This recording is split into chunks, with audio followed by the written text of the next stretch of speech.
Shadows are coming, windows are closing. We're all alone in this wicked, wicked world. This world is burning in fire. It's drowning desires. We're breeding liars, and now it's getting cold.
updated, but hey, I'll add some of the song names when I get a chance. This is an interactive stream. That means my chat pack is interactive.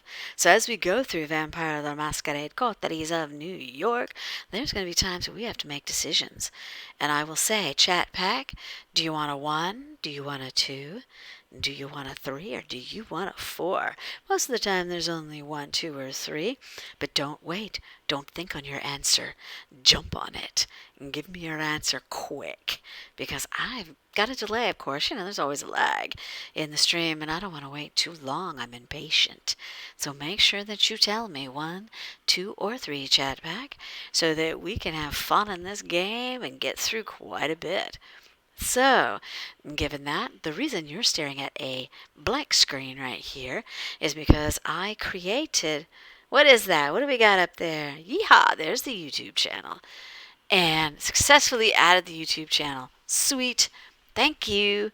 And also, the reason you're staring at Chester's cute little face is because I created that trailer and I'm going to showcase it right now as we speak. Would love all of your comments, would love all of your input.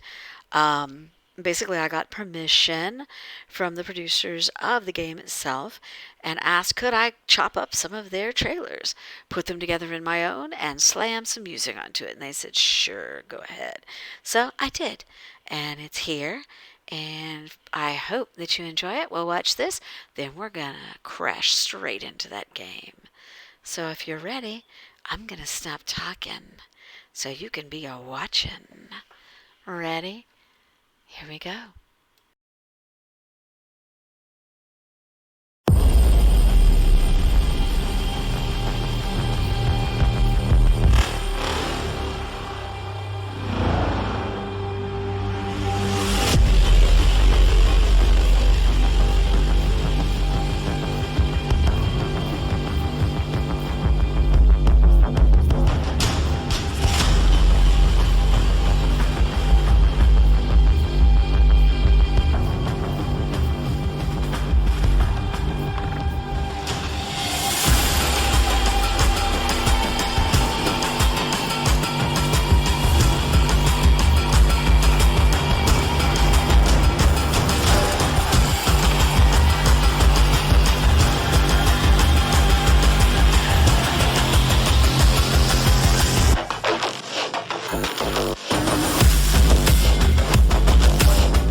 So there you go. That's the trailer for Vampire the Masquerade Coteries of New York, created as a fan honor towards those who created the game itself. So glad I was able to show that again. And now we're about to jump right into the game. As we get into the game, we're going to switch to the live screen. Make sure once I get live, you guys can actually hear me. Let me know if you can hear my voice, and let me know if you can see what is on the screen. Hang tight, guys. Be right back.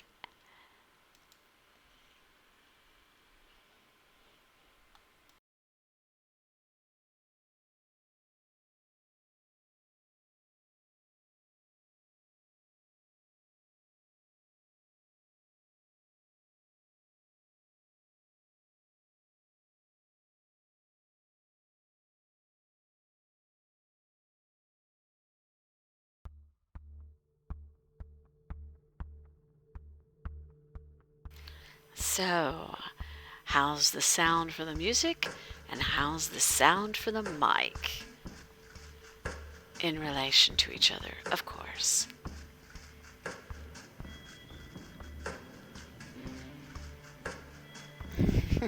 Introductions? All audios and visuals are good to go. Sweet. Then we're cracking this game. Alright, we are loading up. We are on night 8. So I believe it was time when we had to pick who we were going to go with. Because remember, the last time that we were here, Sophie said, you've got pretty much the reign of what you want to do. So we have all these people we need to check out, some of which we have checked out before, we've talked to, we've interacted with. However, there's a couple we have not. We need to think about what are our options. You're deaf?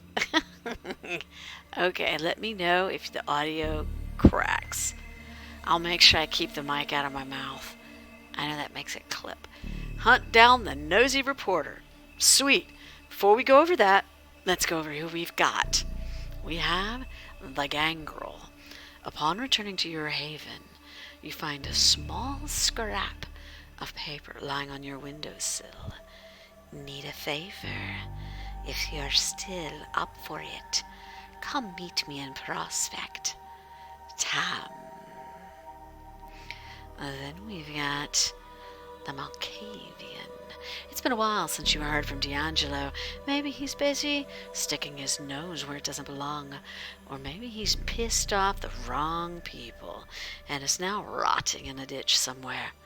Either way, now's as good a time as any to check up on him. Then you've got Hope. Oh, actually, that guy was the Nosferatu. This is the Malkavian. Hope is about to head out into the city, accompany her, and see her true face. And then we've got Somebody's Watching Me. Recently, you're feeling as if somebody keeps tailing you. Time to confirm your suspicions. And we've got the sleazy reporter from a gossip magazine sniffing around Sophie's haven. She could use your help with the problem. Then we have Benoit Seagal wants to meet you again at the cathedral. You wonder whether that mysterious priest will be there. So here we go. Thank you.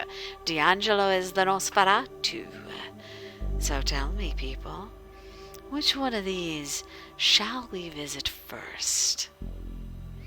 I'm kind of liking the tail, and I'm kind of liking the reporter. Those two we haven't checked out yet. Nosy reporter or the tail? Okay. What say ye, the rest of my chat pack?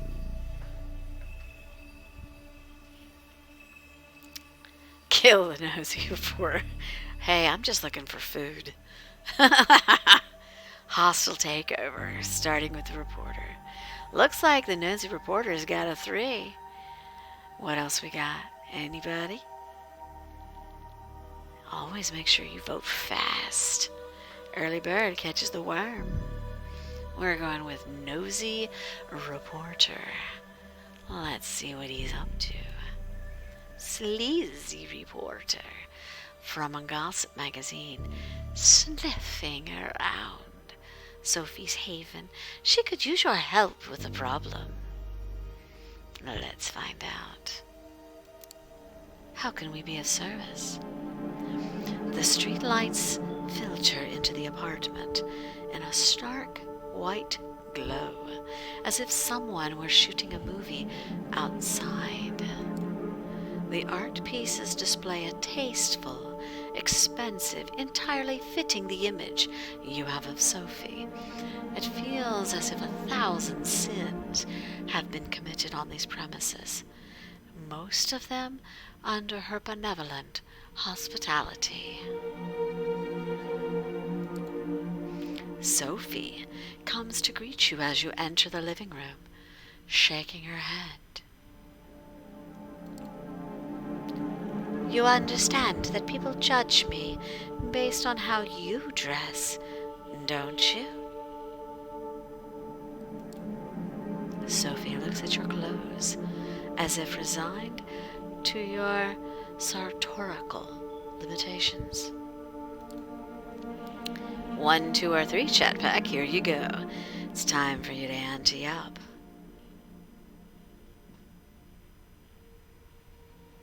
I'm thinking, maybe 2 or 3. I don't know, it's up to you, chat pack.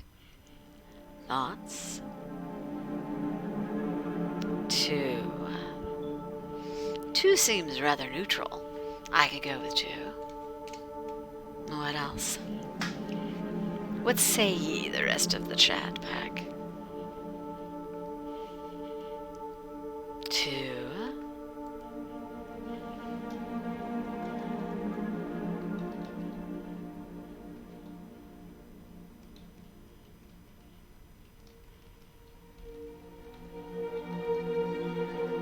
I'm thinking maybe we will go with 2.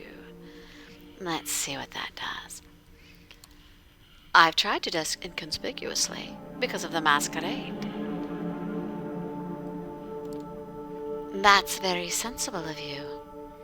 I suppose I should commend you for that. Sophie walks to the window and looks out, the street lights playing on her features. She reminds you of a queen contemplating the unfortunate limitations of her subjects. You'd think that as a vampire, at least, we wouldn't have to worry about the vultures of the press. Unfortunately, when you have the power and ability, there are always parasites trying to feed on you. 1, 2, or 3, chat pack. Your call.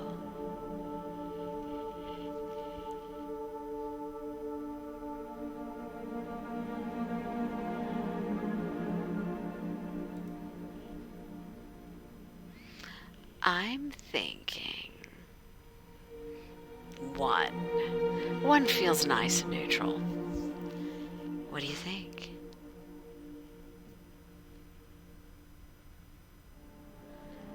I'm feeling 1.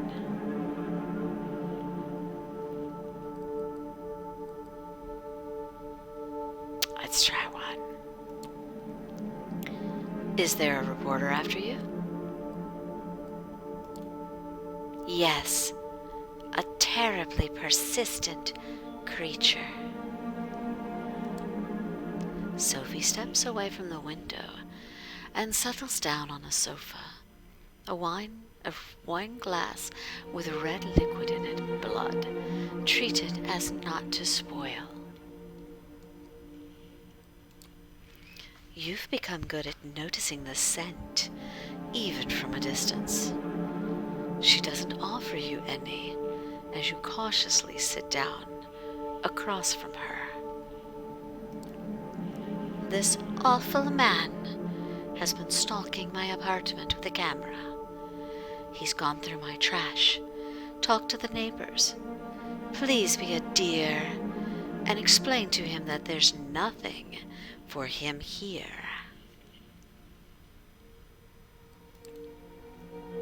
One or two, Chatback. Which way do you want to go? I am leaning towards 2. Play nice. See what it gets you. Remember, this is your patron. I'm thinking maybe 2. Yes. What say thee, Chatback? 2 sound good to you?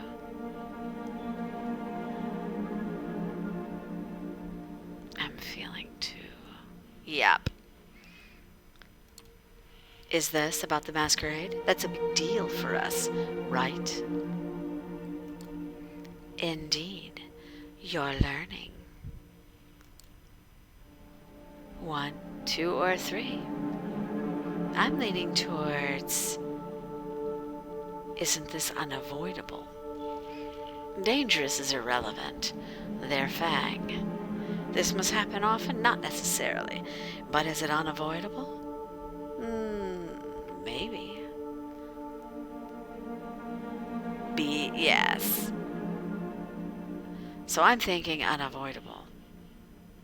What do you think, Chatback?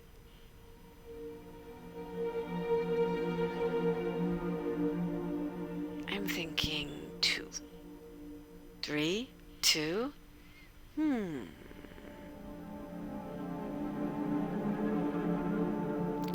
We'll try 3. There you go. I felt a 3. Hi, Ravenclaw. Alright, we'll do a 3. This must happen often. How do you usually deal with it? If you were Sabat, you just feed. Kind of simple. But you know. Everyone has their own way. Sometimes the problem goes away with a bit of money or sharp words. Other times you need something more.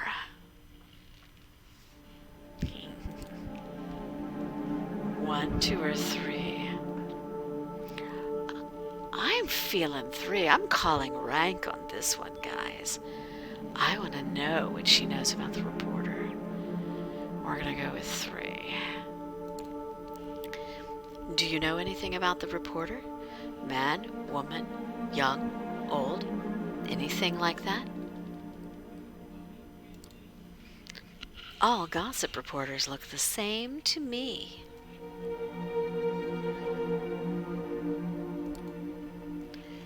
Time for you to go.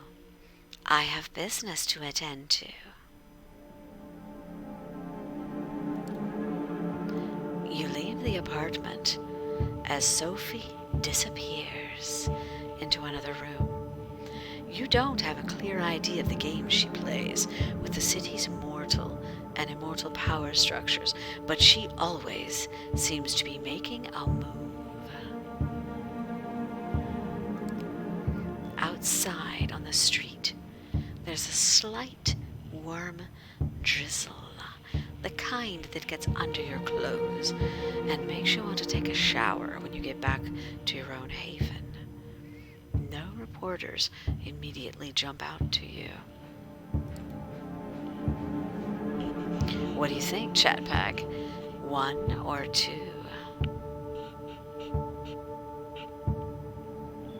Ha! Time to Sabat this up. I'm thinking.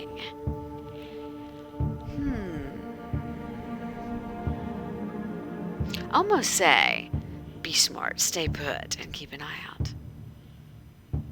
You could investigate the area, but I'm thinking, hold still, see what the wind blows. What do you think, Chatback?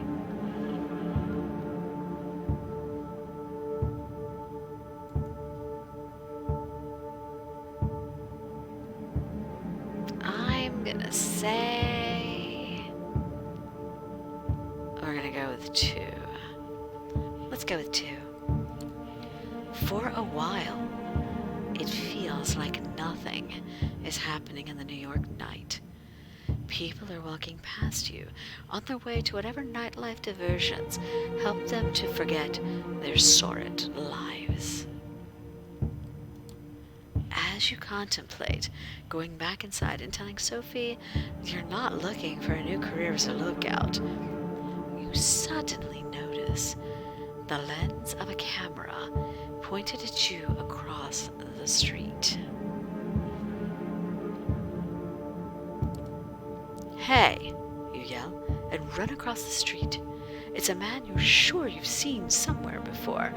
Rotund, pasty, someone who spent too much time in badly ventilated rooms stained with cigarette smoke. Ooh, I bet you it is that guy that was in the wine place. What do you think? The one reading that paper, remember? Maybe. Let's see if I'm right.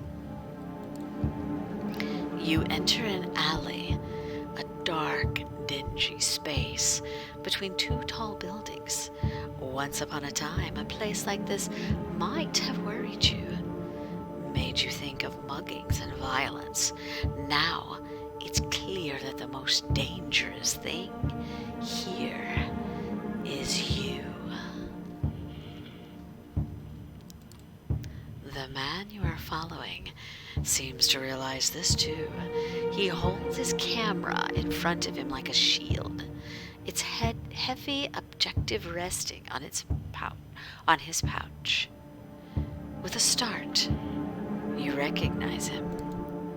You remember the face, the shaded sunglasses, from a picture next to a byline in some trashy paper you were reading to kill time. Something about celebrities, scandal, sex.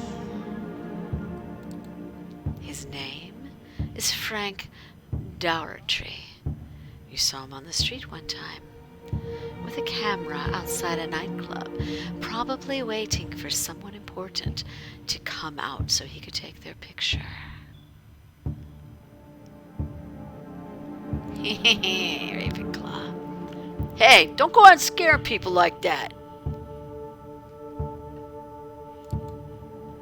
1, 2, or 3, Chatback. What'll it be? Turns 50 vamps at once, taking over the town. You mean me? Nah. I wouldn't do that. Too many damn ghouls to deal with. Hell the fuck no. Oh, excuse me. I shouldn't be so rude. Welcome to Knuckletown. Really? Welcome to Knuckletown? Dang it, y'all. Vicious people. I don't mind playing Sabat. However, you guys normally don't go the vicious route. Are we in Sabat mood today? I'm going with 1 because if he's going to be our food, we need info first. Let's try that. We're going 1. You're Frank Dougherty. I recognize you from that thing. You're a fake reporter, right? I'm a real reporter, damn it.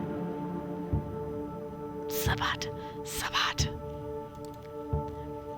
1, 2, or 3, Chatback. I'm leaning towards 2. Let's get some info. 1, 2. Let's go with 2.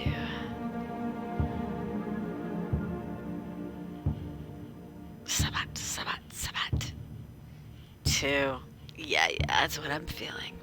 What's he reporting on? He's taking pictures of your boss lady. What are you reporting on? Not sure you can help me. Well, perhaps you can. Do you live here? I'm working on a story about a local resident. Her name is Sophia Langley. Everybody knows her in high society circles. She was a redhead. Pretty as a picture. And there were a lot of pictures of her through the years.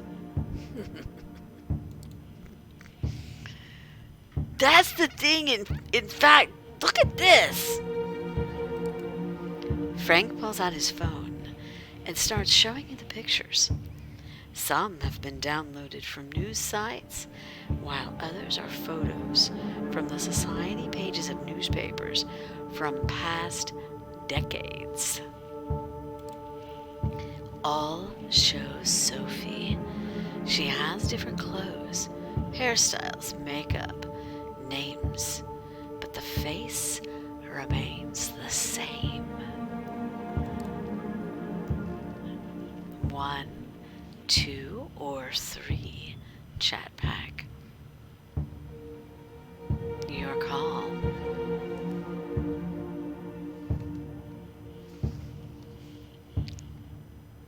Three.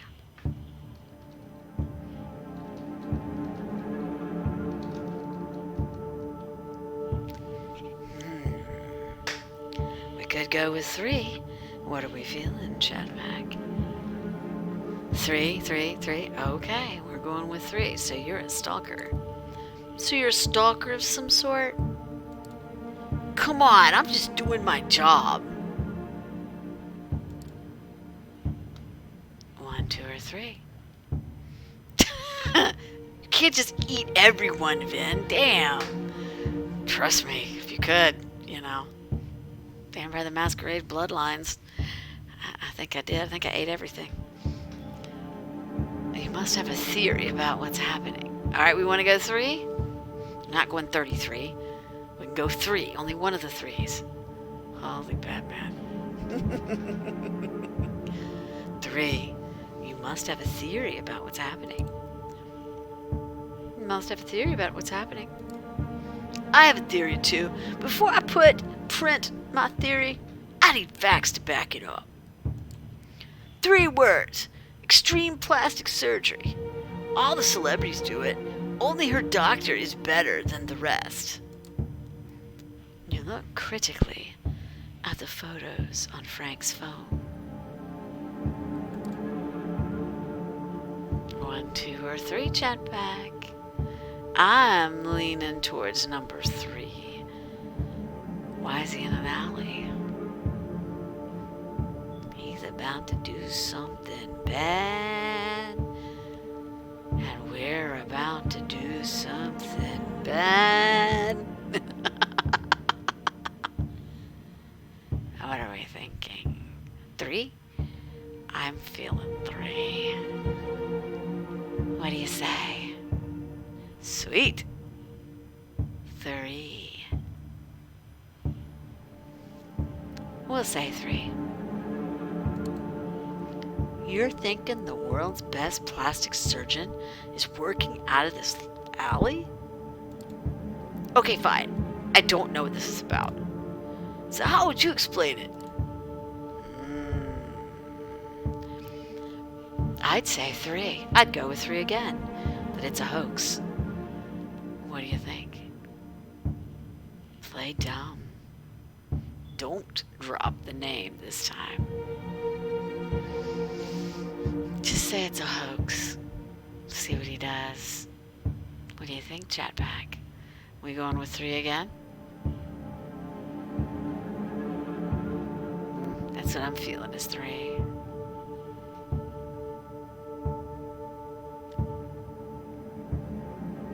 What else? What say the chat pack?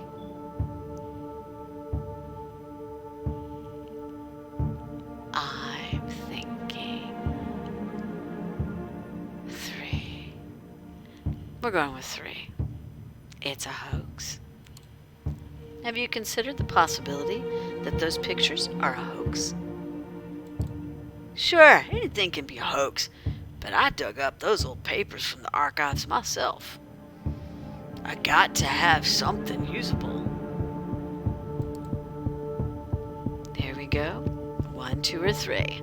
We either threaten him with legal action, intimidate him with violence, or dominate. I'm kind of voting for to dominate. Yes, dominate. Who's with me? I think it's a good call. What do you think?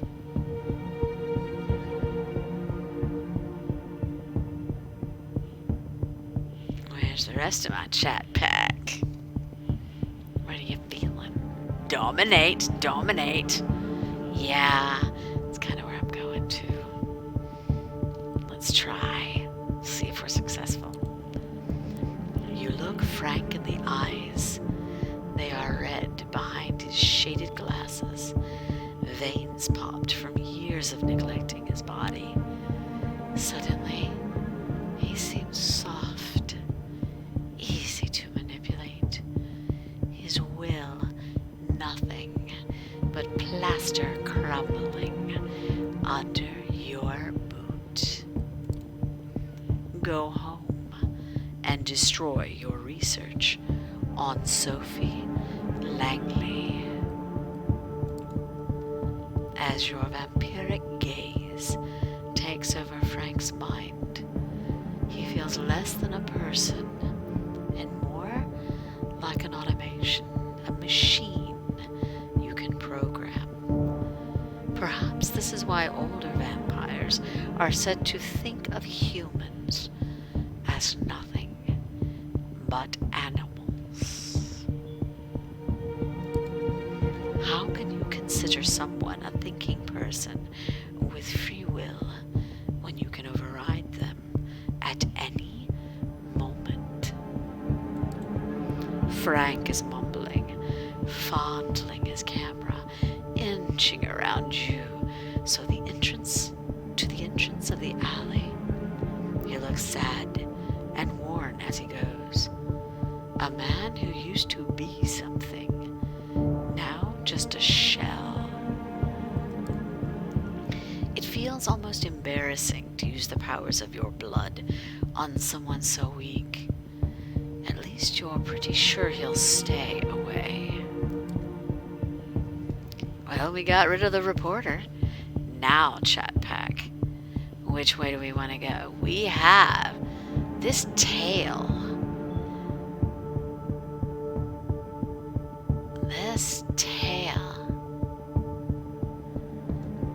Maybe we should check out that. What do you think? Scene who's tailing us. Oh, do we have to rest? Oh, I don't want to rest. However, as you wish, we'll rest.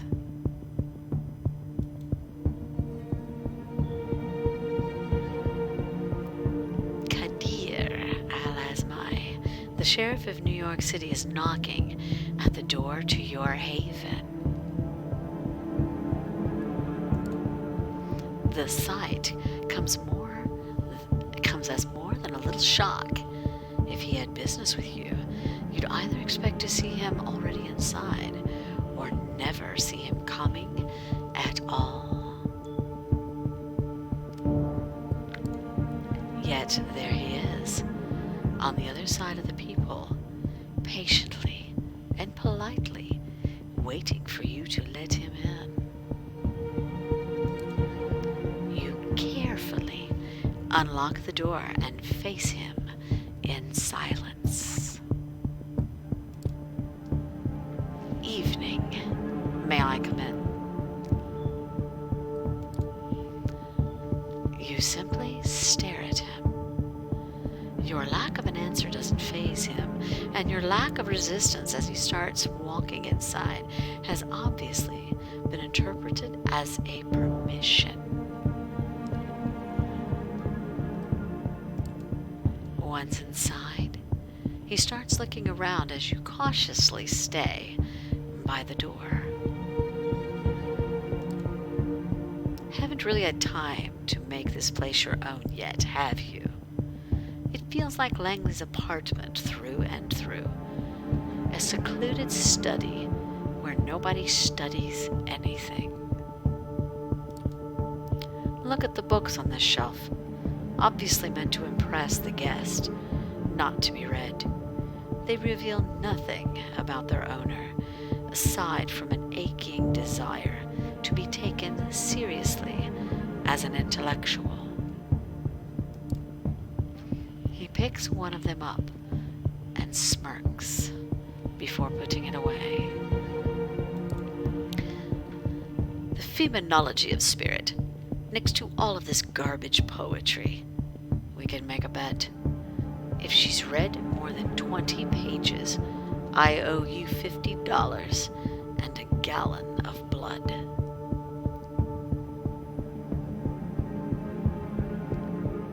Hi, Mr. Japan. Hey, welcome. Good to see you.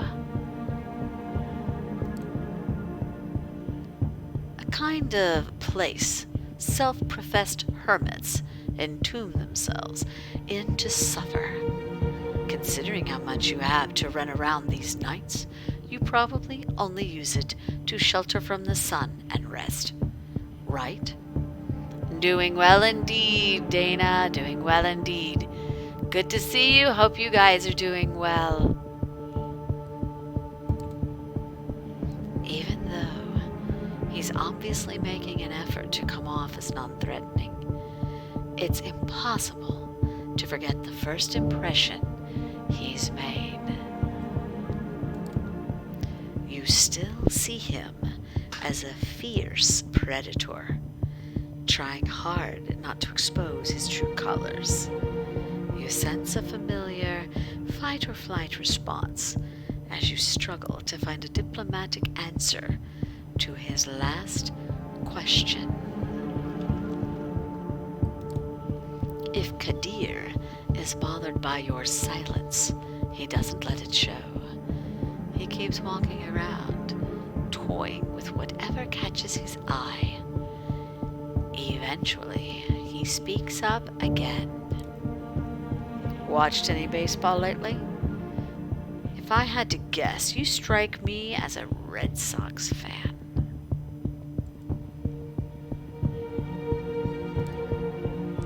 Now, he's inviting you to talk in a more direct manner.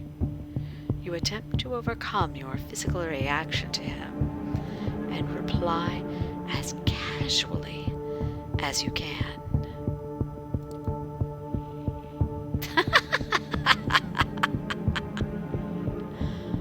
Yep, we'll go there.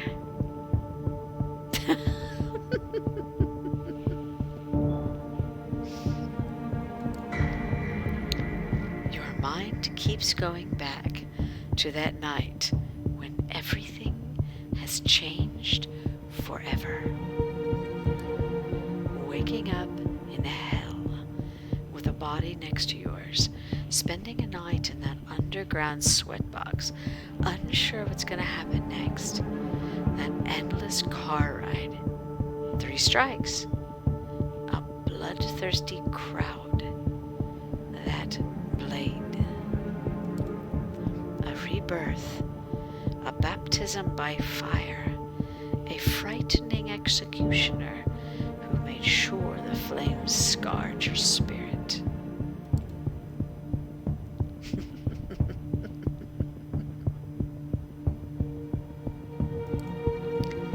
As you look onto his face, you realize he's read your emotions from yours.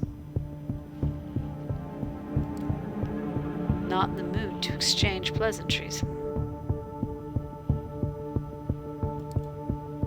There's no animosity in his voice. He's just stating a fact. Let me get straight to the point then. He momentarily stops caring about his surroundings, turning all of his attention to you and demanding the entirety of your attention in return. You see, there's something I realized over the years. In a large part, I may have been hired just to look menacing with a sword, but my job is all about seeing through bonds and relationships. The Camarilla would be safe as long as its members adhere to certain social contracts, making their dealings and affinities plain for everyone to see. But that obviously remains a pipe dream. This is a community of born conspirators, overly ambitious gangsters and politicians, monsters in denial, all sorts of tragically broken individuals. They are driven by desires that make them incompatible with the masquerade, incompatible with prolonged survival of the Camarilla, incompatible with the methods I use to operate.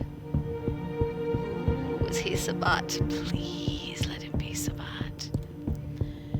And so I am doomed to be like a cop, constantly insulted behind my back, and maybe for a good reason, but immediately called for help whenever someone loses their tableware. Go Sabat, go Sabat, go Sabat. Defect, defect, defect. Come on. Or like a Christie novel detective, outwardly assisted by everyone, but constantly lied to about everyone's pasts and motivations, even when my failure to solve the mystery might be the end of us all. Come on, defect. He tries to sound like he's peacefully resigned to his fate, but it's easy to detect a tinge of regret in his voice. A voice belonging to someone who once had bigger ambitions than this. What broke him? So you see, for this detective, the whodunit is far more important than who done it or how done it. When you understand all the players and their mutual obligations, you easily understand every crime.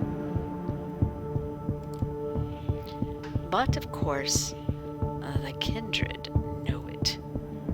So they devise ways to make my job much harder, such as conspiracies between two unrelated actors that depend on scratching each other's backs for mutual security. Or they enforce a blood bond to make someone unexpected their thrall, a boss serving their employee, a rebel serving the tyrant, just because one is regularly being forced to drink another's blood. We're going to look up the definition for blood bond. Blood bond, a mystically enforced relationship between a vampire and another, mortal or kindred. Drinking the blood of a vampire directly from the vein 3 times creates an intense loyalty in the drinker, resembling infatuation or obsession. The bond loses its grip with time, but is reinforced by repeated drinks from the donor vampire. So we go back.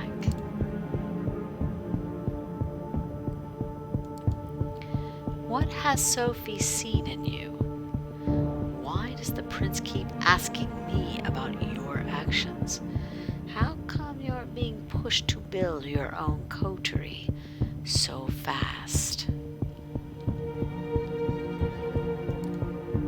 You are surrounded by unclear motivations you yourself don't understand. That unnerves me, and it should unnerve you as well. 1, 2, or 3, chat pack. What you got?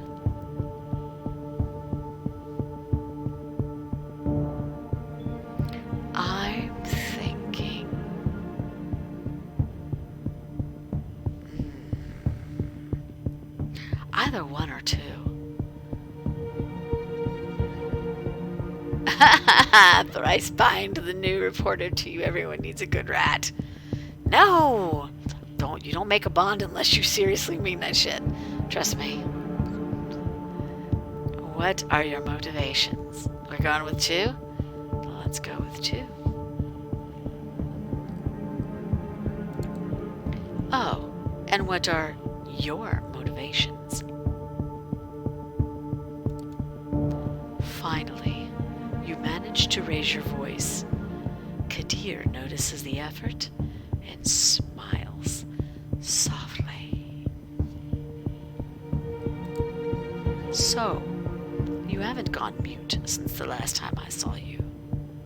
Good. Well, I'm here for a selfish reason.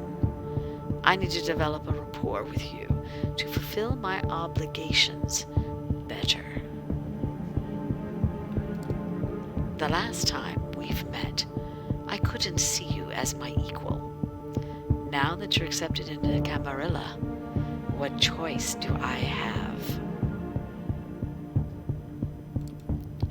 I'd understand if you didn't want to see my face again.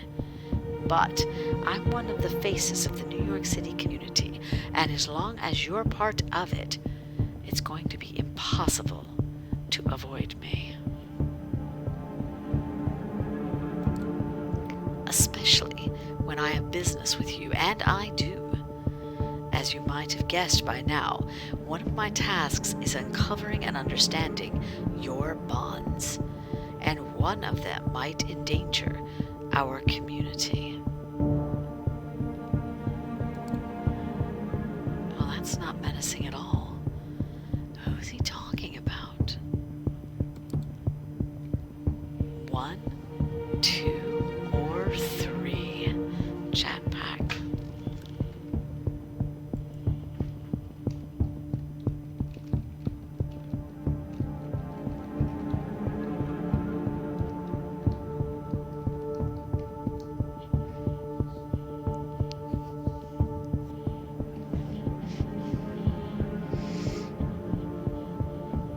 I'm thinking.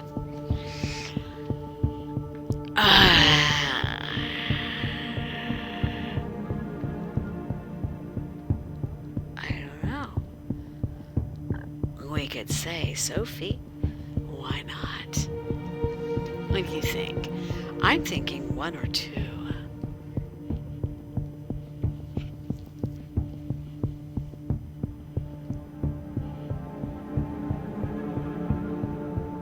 What do you think, Chatback? Dealer's choice.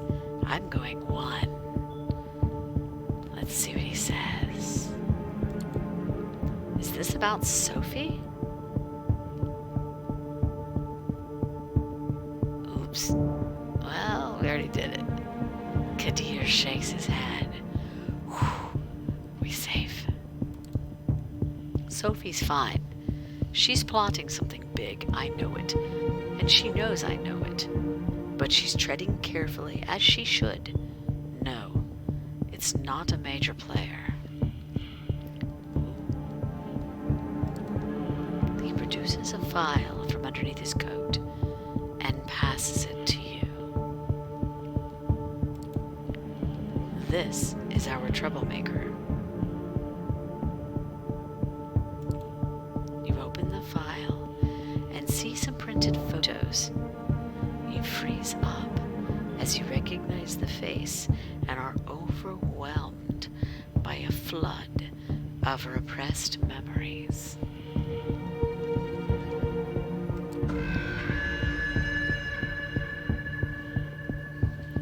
Oh no, isn't that his girlfriend? The girlfriend is was that girlfriend or fiance?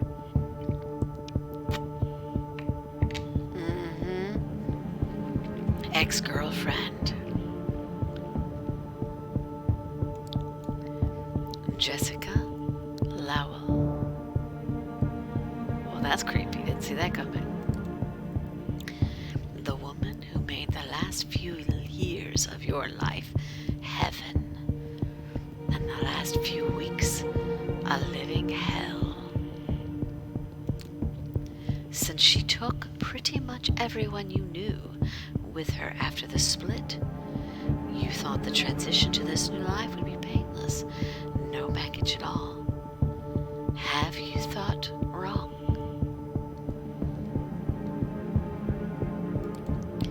You look up at Kadir, expecting answers. There are some unfortunate rumors that you've committed suicide after a messy breakup.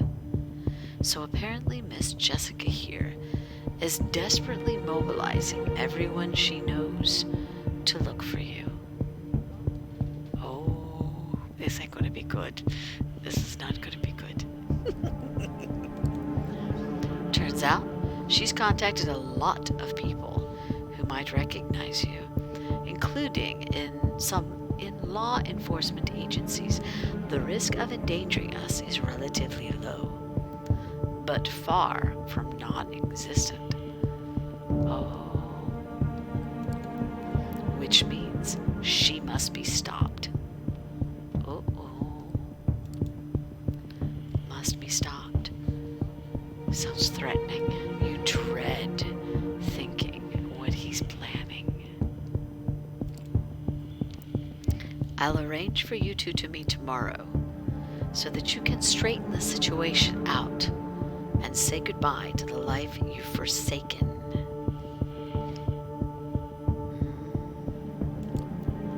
He'll arrange what? Your eyes must look like saucers right now. Usually, these matters are left to my discretion, and I can't think of an easier solution. The lost sheep reappears, takes care of unfinished business, disappears, never to be seen again. Nobody cares. It's simple, it's clean. No contrived schemes, no unnecessary victims. And it gives me an opportunity to learn more about you as I watch over. When neonates interact with Kime, they used to hold dear. Their true nature is laid bare for everyone to see. We're going to look up neonates. Neonate, a young kindred, recently embraced, but more than a fledgling. Okay. Of course, he's got business in being kind to you. Or he's making it clear he's got self-serving intentions so that you don't start figuring those out yourself. Any objections? I would fight it. I would not fight it. Any alternatives are probably worse. Yup. You shake your head. Very well. I'll arrange a meeting and drive you there tomorrow. Better come up with a load of bullshit that's easy to swallow. He disappears from the apartment, leaving you as confused as the last time he closed the doors on you. God damn it. You need to think it through.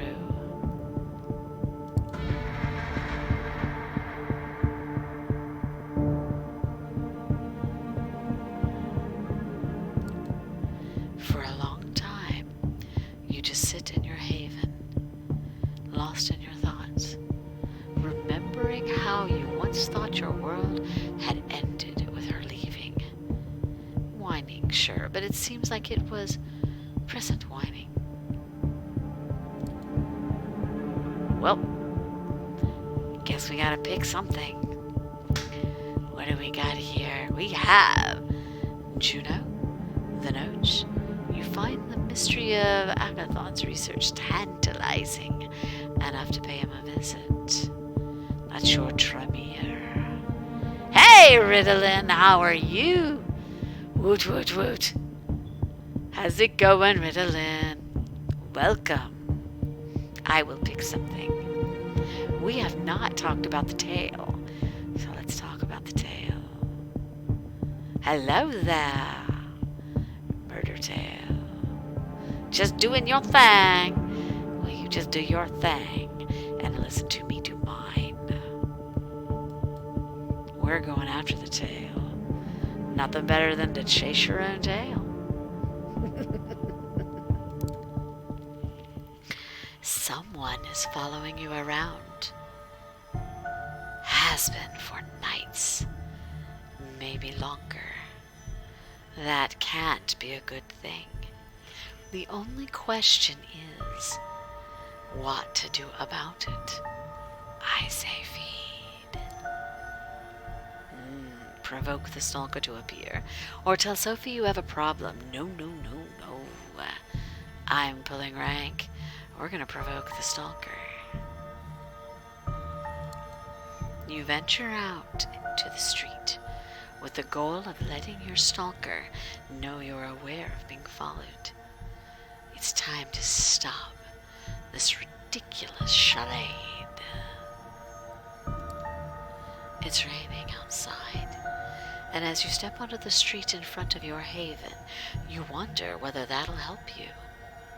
Will you be able to see the footprints of your stalker in puddles on the ground? Yes, you are, Riddlin. Not sure where to start. You slip a few bills to a homeless man and chat up the guy who runs the local bodega. Both talk your ear off about strange characters hanging around, but none of their stories seem right to you.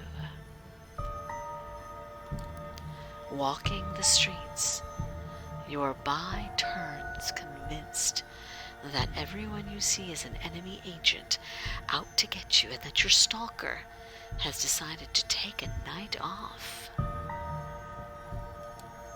Frustrated, after a couple of hours of useless searching, you cross the road without looking where you're going. A courier on a motorbike zooms towards you, not having enough time to brake or swerve, as you suddenly step in his way. For a split second, your eyes meet those of the man on the bike, and you both know you'll collide. You'll get hurt. Something hits you, pushes you forward. You tumble, flying to the sidewalk as the courier zooms past. You feel a weight on your back. Catch a glimpse of something, a person, female, you think, and then she disappears. You could spend a couple more hours trying to find the woman who's stalking you, but in your shriveled undead heart, you know it to be futile. She's gone.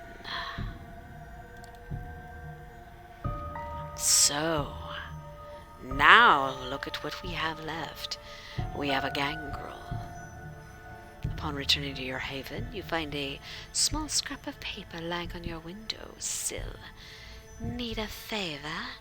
If you're still up for it, come meet me in Prospect. Tam.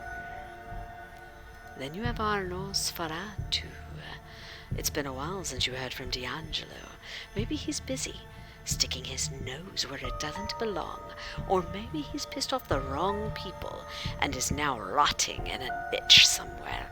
Either way, now's as good a time as any to check up on him. And then we have Hope, our Malkavian. Hope is about to head out into the city. Accompany her and see her true face. And then we have Benoit Segal. Wants to meet you again at the cathedral. You wonder whether that mysterious priest will be there. And lastly, Juno, the notes. You find the mystery of Agathon's research tantalizing enough to pay him a visit. So where are we going with this chat pack? 1, 2, 3, or name your clan. Which one do you hunger for tonight? Because we probably will have only one more to do, depending on how late it is. I probably should check that, since I do have to work. Yeah, we gotta rest. But be thinking. Knock, knock.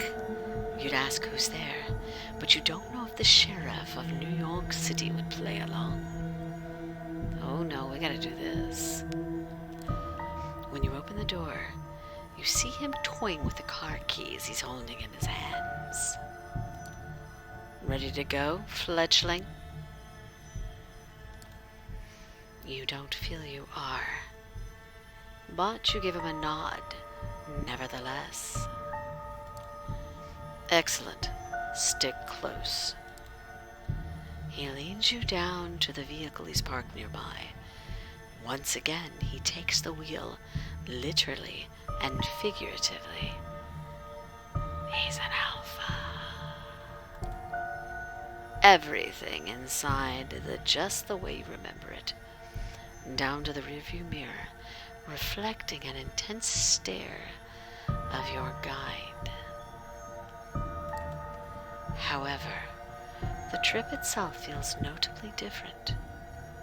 The last time Kadir was driving you around, he was forcibly dragging you away from your old life. This time, he's pulling you back into it. All the things you wanted to say to Jessica keep running through your head. Let me tell you how it's going to go. As I said, I've arranged a meeting between you and your kin.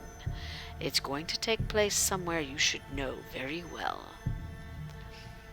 Your bloodline is Salubri. Mine's Asamite Auntie Sabata. I'll watch over you two from a safe distance to make sure you adhere to the rules. You should know those very well, but I'll reiterate just so you can't ever say I did not warn you. Don't do anything that would violate the masquerade. Don't establish some secret routes of contact. I will know. Do treat it as the last time you two meet. Take this chance to wrap everything up. Here's your story. You're fine, found yourself on the crossroads, decided to radically change your life and move out of the city. The subway is unbearable. The rent is too high. They've heard it all.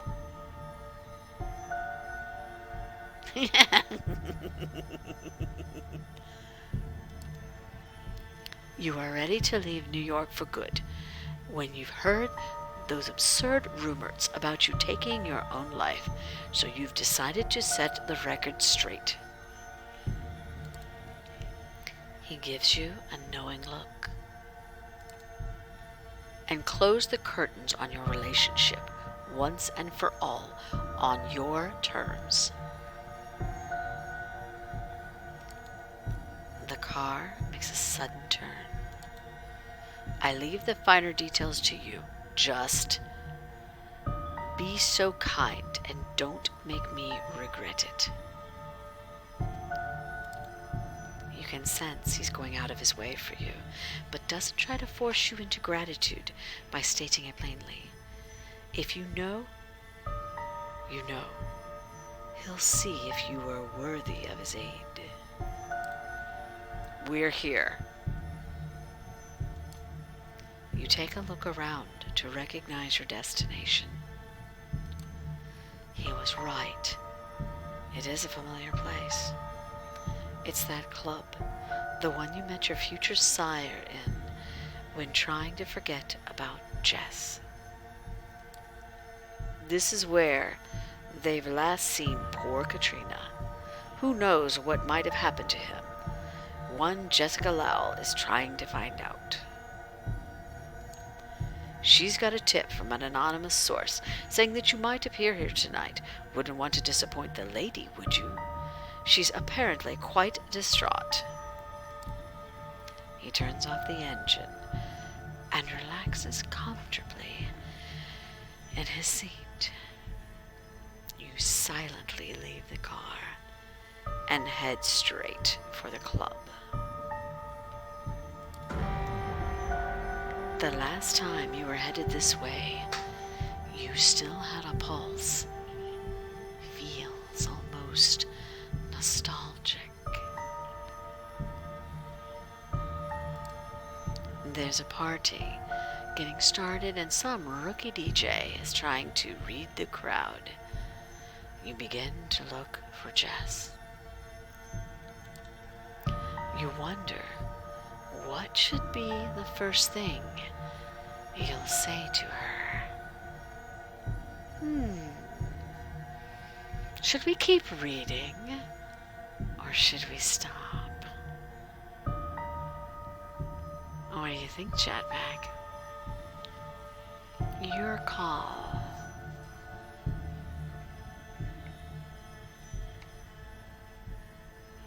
I am contemplating.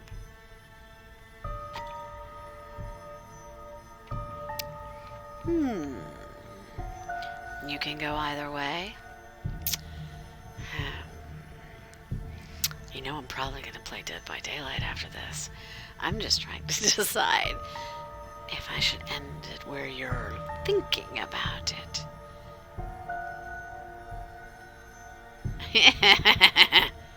Thank you, Ritalin. Yes, read and eat her. It's everything about eating and feeding, guys. Bah!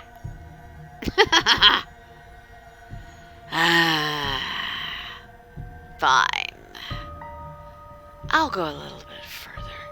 Just a tad. Are you ready?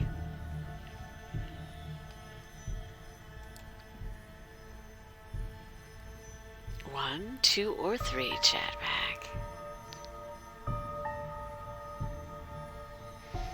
And Ritalin. That would be if I actually talked. I am quiet in every place but here.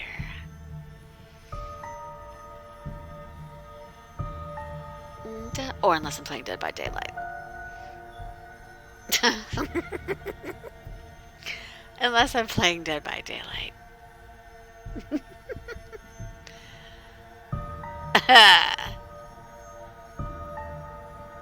Yeah, there you go. Thank you. Sound warning when I play. Very good. Very loud. Alright, I'm pulling rank. You really took me for a suicidal type? Yeah, that should work. The music is pulsing, and there are good vibes in the air. You spot a girl hurrying to the bathroom with a nosebleed. The smell is faint, but it gets you in the mood to have some fun. However, Kadir indicated he's got a pair of eyes around here somewhere. Better stick to the plan.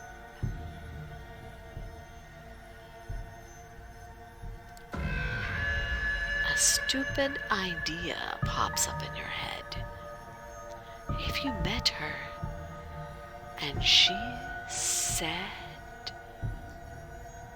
oh, I'm loud. I'm very loud, by the way. I want to be with you again. What would you do?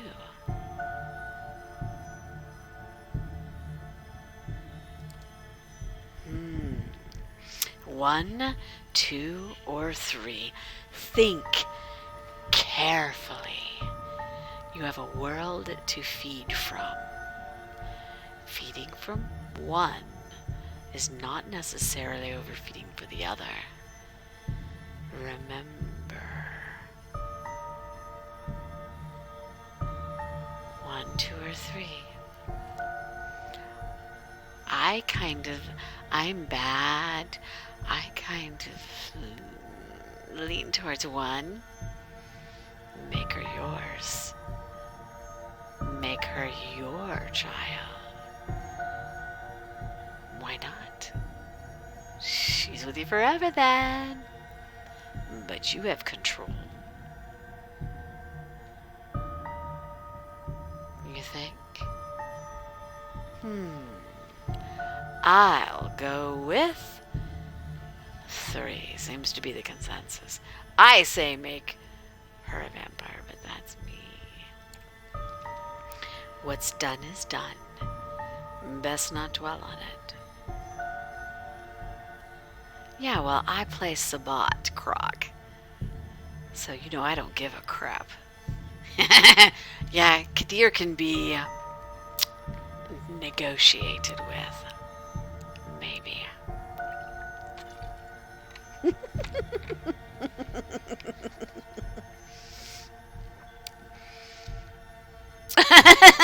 Kadir can be negotiated with. Maybe.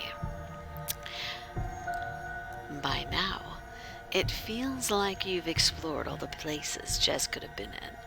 It's getting frustrating. You grab the cheapest drink they have from the bar.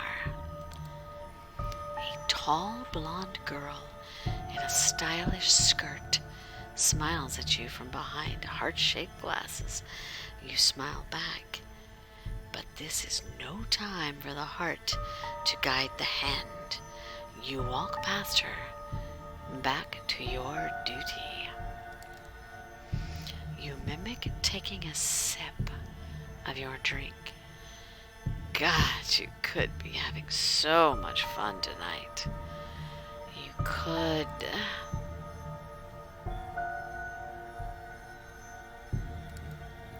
Accidentally stumble into Jessica when you least expect it. She looks at you as if she's seen a ghost. You freeze up, trying to come up with something to say, and failing. The last few years of your life flash before your eyes. Wait. Was that the line you've decided to open the conversation with? Before you remember, a powerful slap takes you out of your stupor. You stupid motherfucker. Ooh, she'd be food. Yes, she adds the first line. You realize you've spilled your drink over your clothes. I've been so worried. I've been so fucking worried. Called everyone I knew to look for you. And you're just having fun clubbing? Yeah. She would be dinner. Hardcore. You thought it would be funny to drop all contact with everyone? Pretend something happened to you? What? You wanted to see my reaction? She slaps you once again. You let some sort of disassociation set in and just watch the situation as it unfolds. Oh, she'd be food, Ravenclaw. I'll let everybody know you're okay, but don't you ever show yourself in front of me again. Well, I'd still make her food. She turns her back on you and disappears in the crowd, walking towards the exit. Ooh, follow her and get food. You look around. You notice the heart-shaped glasses girl chuckling in the distance. You're no longer in a mood to party. Guess you'll follow Jessica's lead and leave. Better not to keep the sheriff waiting. Well, at the very least you can say this. She still cares. That's nice. Back to Kadir's car. Once you close the door, he instantly puts his foot on the gas pedal. Walking off the pitch with no regrets. Said everything you had to say? You speak up without thinking. Yeah, she said she'd called off the search. Getting her to accept it over took some harsh words, but deep down I think she knew it's time to say farewell once and for all. She's a little shaken up, but she'll live. You spot a playful spark in Kadir's eyes. You took care of it like a man, did you? Very good. The people we know in life have this tendency to briefly reappear in our unlives. One night, let's say 20 years from now, she might spot you on the street. You won't have aged a day from now, and even though she'll tell herself that it can't be you, she'll be jealous. And if you'll look happy, she will feel regret over what could have been. So, for the sake of the night, your paths crossed once again. I hope you'll search for your own happiness. The car speeds up to cross an intersection before the light turns red. You give Kadir a good, hard look. 1, 2, or 3, Chadback.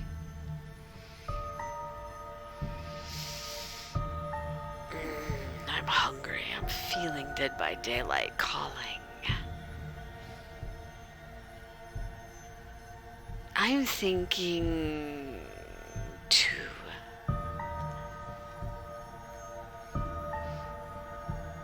I'm thinking 2. So what do you want, Chatpack? 2 or no 2? 2.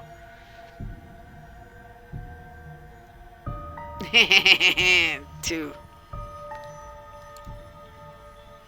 Thanks. It doesn't feel like a, how should you call it, very vampire thing to say, but you say it nevertheless.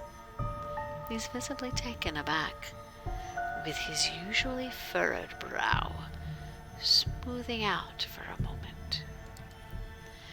Then he takes on a serious, slightly sorrowful expression.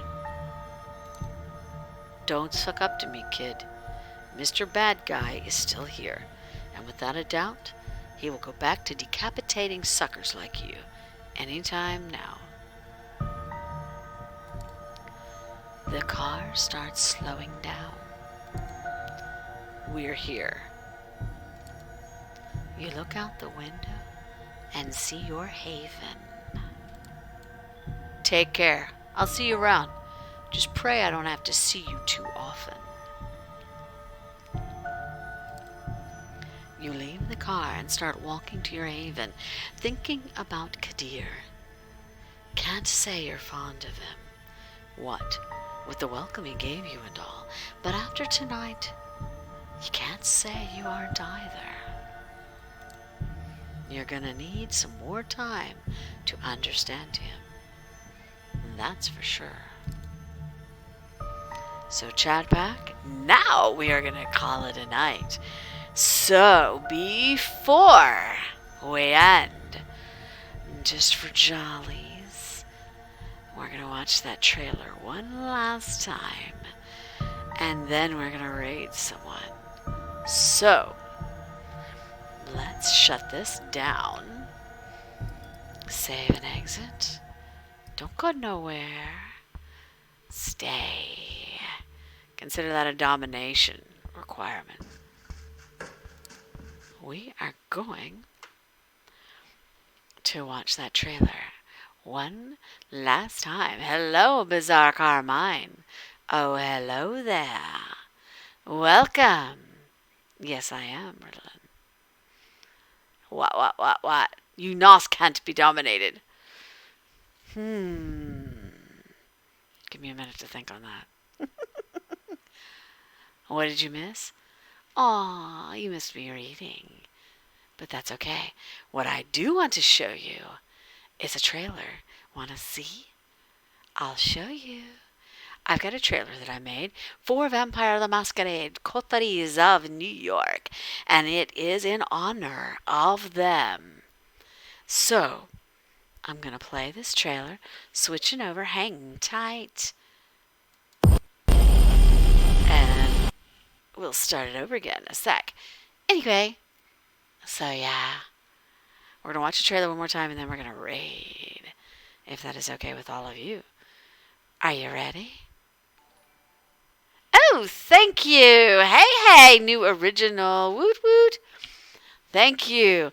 I actually was about to show my trailer really quick before we enter the night. But don't go anywhere, please. At least watch my trailer.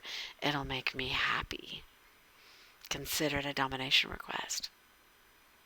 Actually, I'm Asamite from the Sabbat. So, yeah.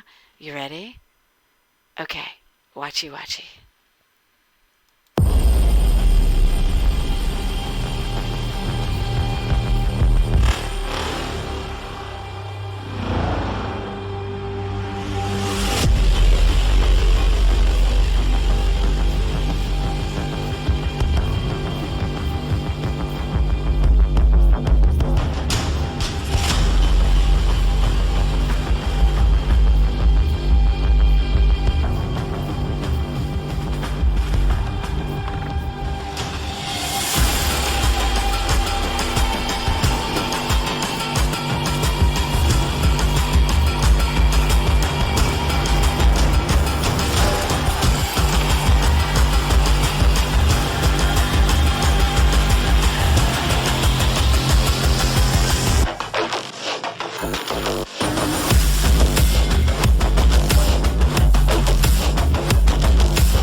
So, welcome all. And as you can see, just for last minute, putting it up there, you can join me on my Twitter account, my Discord account, or my Steam community. And why would you want to join me on Steam community and be my friend? Under Psycheshire, because we are about to go play Dead by Daylight. I can feel that craving coming. So, if you want to come play with us. Join Dead by Daylight or join Steam. Be my friend. Do a friend request. I promise I will accept you. And then join us to play Dead by Daylight. If you don't like Dead by Daylight and you've got another game you want to play, message me. Join my Discord. DM me. Message me on Twitter. Message me here on Twitch? Or message me on Steam, whatever floats your boat, and let me know what you might be interested in playing. I love to meet new people, and I would love to play and hang out. So you just let me know what suits your fancy. Please feel free to join any of those. And we have a YouTube channel now where we're pulling up all the videos, not only from the streams, but also we are doing clips of Dead by Daylight. I've got a hilarious bunch of new clips I'm about to add. So make sure you feel free to jump over onto that YouTube channel and check out the Dead by Daylight bloopers reels, which are kind of funny.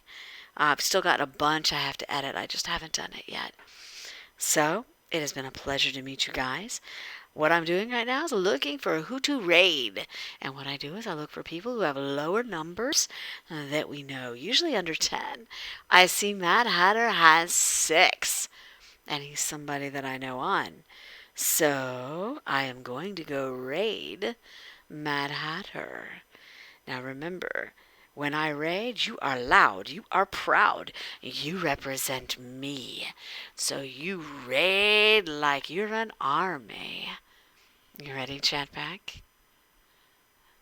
By the way, you want to play Dead by Daylight with me tonight? Make sure you message me somewhere. I've given you every way to get a hold of me. The rest is up to you. Alrighty, we're gonna raid. So we are raiding RAID, and we're doing Mad Hatter. So get ready, chat. I'm gonna pull up my Twitch because I never get to hear what happens whenever I do that. Because, I just kind of like have to switch over. It's kind of a pain. There we go. Sweet. Are y'all ready? Let's raid. And we are rating in 8, 7, 6, 5, 4, 3, 2, 1. Raid.